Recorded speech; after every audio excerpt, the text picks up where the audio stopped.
So remember, one big tip that we need to focus on when we do our form is our foot shape. So when we're doing our 3 basic kicks, which is gonna be our front kick, our round kick, and our side kick, this is what I want you guys to think about. When you're doing your front kick, and I'm gonna do it this way, that way you can see my foot shape. When you're doing your front kick, you don't want your foot facing out or facing in or your foot just flat. What I wanna do is I wanna pull my toes back and point the ball of the foot, because remember, when we do our front kick, that's what we hit with. We hit with the ball of the foot. So when I do my front kick, I'm gonna chamber, pull my toes all the way back, kick all the way out. See how my toes are pulled back and my ball is out?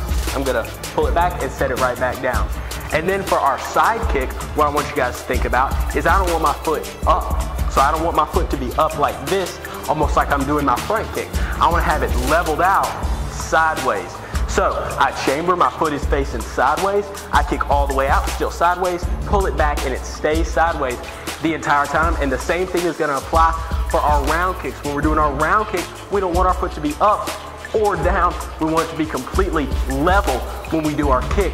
That way you have that nice foot shape. One other thing that I want you guys to think about as you're going through your form is our stances. So remember, we have 5 basic stances, and we want to make sure that all your stances look awesome. So I'm just going to run you guys through some of the basics of each stance. So remember, for my power stance, it is 4 of my own feet long. My front knee is bent so that I can't see my toes. So when you're doing your form and you look down, you shouldn't be able to see your toes. If you can, that means your knee isn't bent enough. You need to bend it some more. Make sure your back leg is completely straight and all 10 of your toes are facing the same way. So in the white belt section, when you do move 3, this is what you want your stance to look like. I don't want this foot facing this way or this foot facing out or your leg straight. I want it to look just like this, boom, in our power stance. Our next one is gonna be our ready stance. So when we're in our ready stance, which is how we start the form, our feet are gonna be shoulder width apart. Our knees aren't gonna be bent. We want our knees to be straight, our legs nice and straight. We're gonna have our fists in front of us, right out in front. I don't want them too high, I don't want them too low, and I wanna be looking forward. So when your judge bows you in for your form, you wanna be looking right at them. You don't wanna be looking down or at your hands or off to the side. You wanna be looking at them. That shows respect. Our next one is gonna be our sparring stance.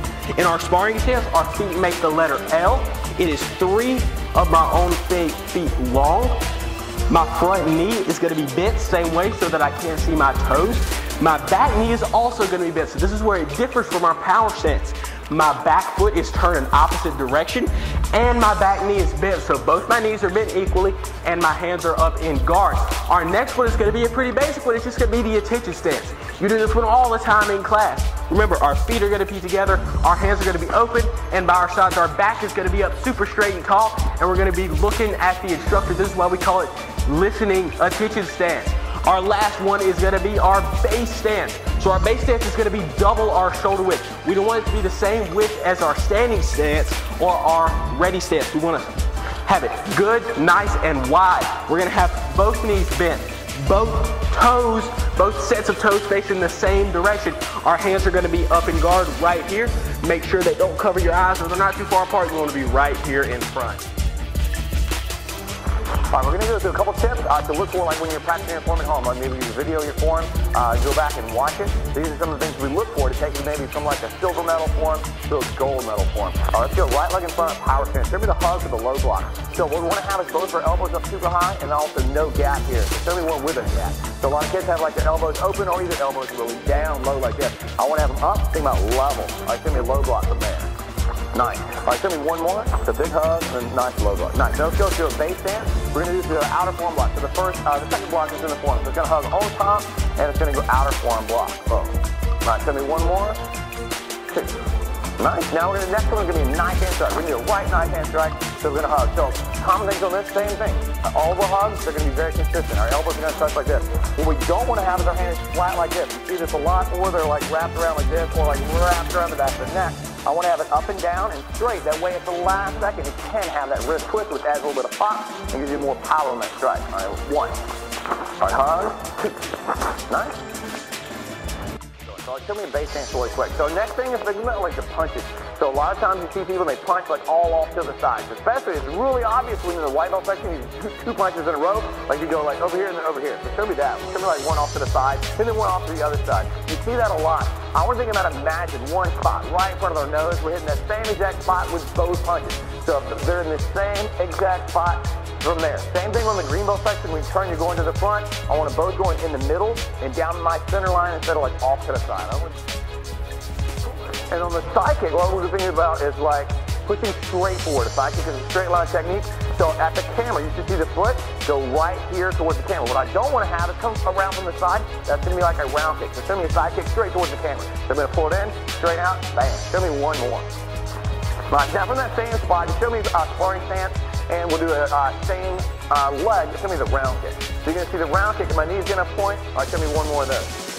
Nice. So you should see a huge difference. The side kick comes straight forward, and the round kick comes around from the side. Now, a lot of times for the younger guys, the kicks look the same. We got to see a big difference between your round kick and your side kick, especially at the lower levels. That's going to help take you to go from maybe bronze medal to silver or to gold.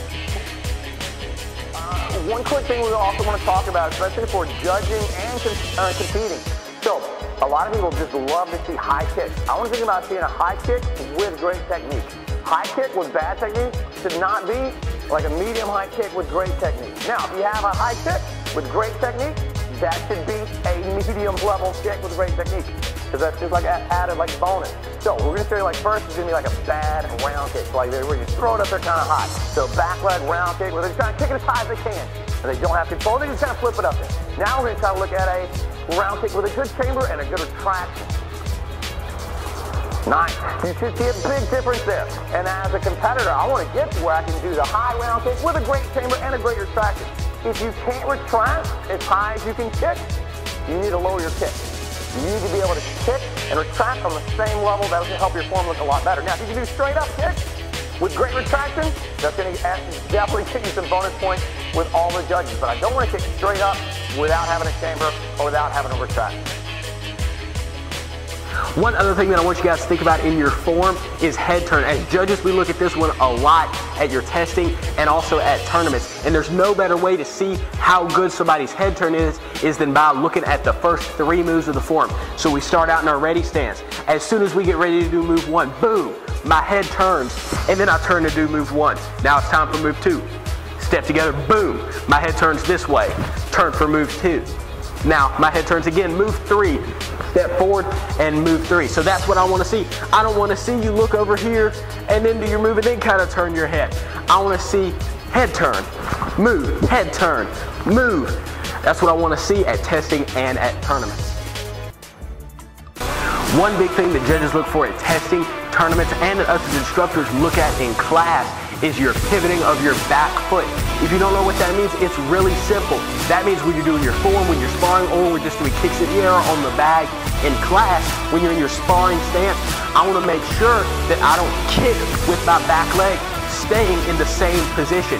A, it doesn't look as good. B, you might hurt yourself doing it. And C, it makes you not be able to kick as high. Now I know personally I would much rather pivot and be able to kick high. And what pivoting is when we chamber our kick, our back foot turns the opposite way. Now, if you can't do it all the way, that's okay. I would much rather you do a little pivot than not pivot at all. So what a pivot looks like when we're actually doing our kick, our hands are going to be going in our sparring stance. I chamber from my round kick, my back leg pivots, I round kick, unpivot, and then set it right back down. It's the same thing for a side kick. I'm in my sparring stance, boom. I pivot, chamber, kick all the way out. I stay pivoted, then I unpivot and land.